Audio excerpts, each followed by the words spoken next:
All right, 10-minute snack. Everyone knows the rules. Let's eat.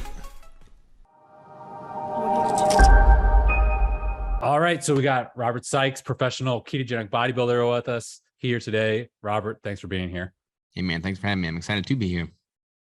I'm super excited to talk. We actually have a pretty similar backstory where kind of like traditional bodybuilding, and then both hit with the similar pearls of that, everything from, the relationship with food to the mental clarity aspect, or I should say the loss of that. And you kind of backed your way into keto. I kind of backed my way into carnivore, keto, similar paths. But I want to ask you maybe probably the most common question you get. I was actually on a podcast yesterday, asked me this exact question. I was like, you know what? I'm talking to Robert tomorrow, so I'm gonna pin it on him. My question to you is this. First of all, you've had like a wild, successful route, I'll say, in ketogenic bodybuilding. Like, obviously, you're a professional bodybuilder.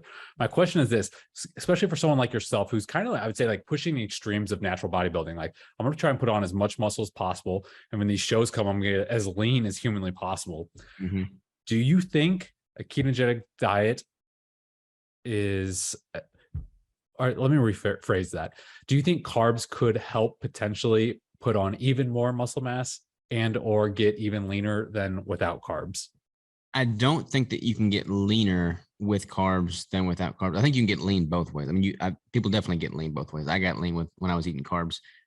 There is a slight argument to be made for carbs being beneficial for adding more lean mass.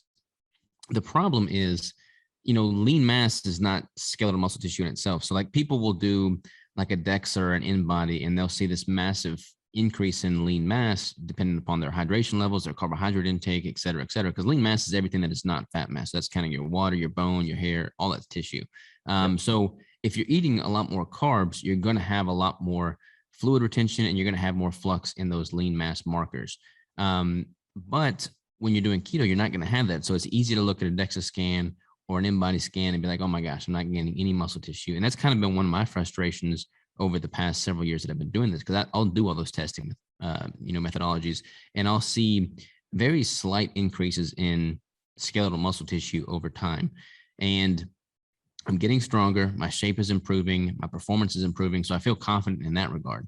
But realistically, once you've been training for 5+ years, especially, you have muscle maturity. You're not going to be putting on 20 pounds of muscle a year. Like you may be able to do that first year, but it's not going to happen after you've been a seasoned lifter. Like, it's just not. You look at the elite, top of the line, professional natural bodybuilders, and they're excited. They're ecstatic to put on 1 pound of muscle a year. I mean, when they're coming into show day conditioning, their competition weight does not change that much year to year to year when they compete. So like that alone tells me that you can't expect to have this massive flux in weight or lean muscle tissue. So I feel very confident in that. Now, when I look at competitors that use a lot of carbohydrates, they'll have that flux in weight, they'll have that flux in lean mass, but then I think they also lose more lean tissue when they diet down. And I don't really experience that. So it's kind of like, which side do you want to optimize for? And at the end of the day, it winds up being more or less equivalent to what you're putting on and what you're losing. Then I prefer the lifestyle that I gained from a ketogenic approach as opposed to all the carbohydrates.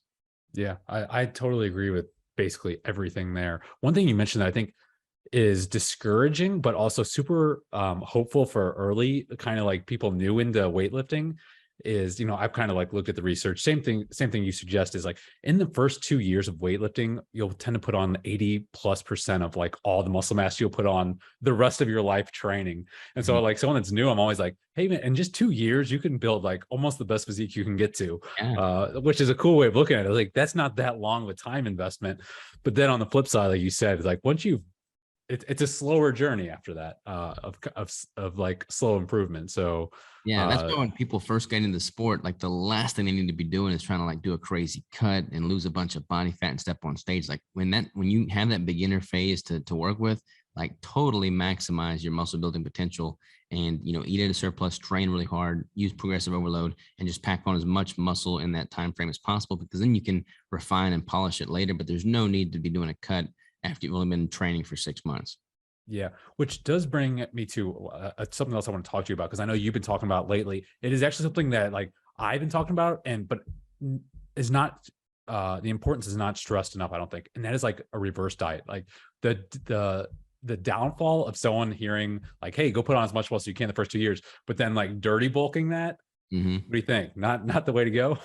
Yeah, man, it's crazy because like, bodybuilders are oftentimes pegged as like the epitome of health, and in some ways they are, like especially when compared to the general public that's morbidly obese on average right now. But most bodybuilders, and you can attest to this too, like when the show's over, they don't do a proper reverse diet. They start binging on everything in sight because there's no competition show date looming. And then they have, they wreak havoc on their metabolism, their hormonal health, their physique, their psychology, their relationship with food. Everything goes downhill. So having a well implemented reverse diet, and then honestly treating that with the same degree of respect that you do the cut itself, is absolutely paramount. And then being clean with that reverse diet so that you're not having to have this massive flux between eating clean and eating, quote unquote dirty. Like the types of foods I consume don't really change between a building phase and a cutting phase. The amounts do, but the types of foods are pretty much constant the whole way through.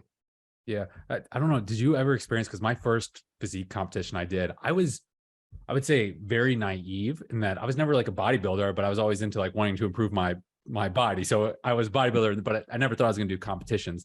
Nonetheless, after I did that first competition, I was like, all right, I'm done. I'm going to go eat some ice cream because I like ice cream. I haven't had it in a long time. And like one spoon turned into like like weeks on end inability to like satisfy my appetite. It was, Yeah. I didn't know this was like a normal, it's not a normal thing, but like a common side effect of after dieting down so hard.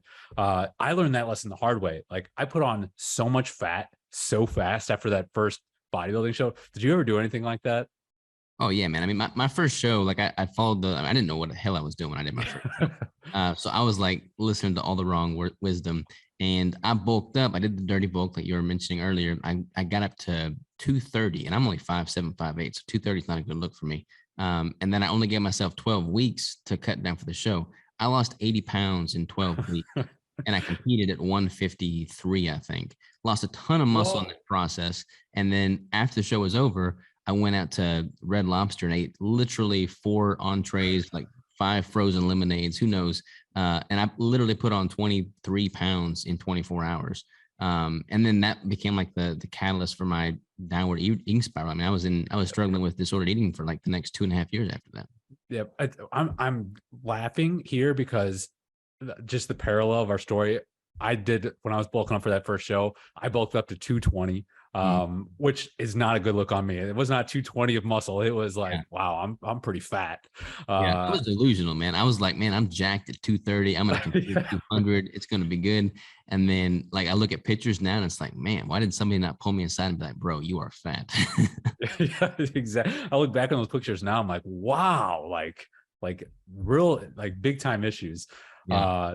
I think like in the last 10 minutes, you've just dropped like a Bible of bodybuilding wisdom, but you also had recently wrote a book released this year, Ketogenic Bodybuilding, which is probably the Bible of ketogenic bodybuilding.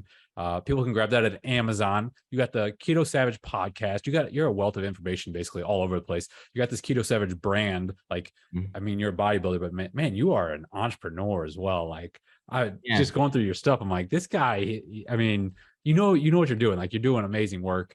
And so I just want to say like kudos to all the work and information you're putting out there. I've learned a lot from you. People are always like messaging me, Robert says this, what do you think? I'm like, yeah, listen to Robert, he knows what he's talking about. But hey, I appreciate you coming on. Any of the last words of wisdoms or place people should go to learn more about, ketogenic bodybuilding? I mean, I think anybody, whether you're a bodybuilder or not, could benefit from like, and I wrote about this in the book too. Like anything that I'm doing from a principle standpoint, from a protocol standpoint, is directly applicable to those that are stepping on stage and those that are just simply wanting to live a healthier life. I mean, we're all bodybuilders. We're either building muscle, we're building fat, we're building cancer cell growth, we're building more robust bodies with better immune systems. Like we're all building something. So I feel like if everybody looks at life through that lens and just believes that they have the capacity rather to be whatever they want to be and work hard towards that. I mean, that compounded year after year after year is literally what becomes the fountain of youth if you do it properly. So anybody's got that within themselves to do, man. Man, I love that. And one thing you talked about, you just mentioned there that I think is really important is because sometimes, I like talking about bodybuilding stuff too. The art and science of bodybuilding, it's weird, I guess, but the small community, I just really Yeah. enjoy it.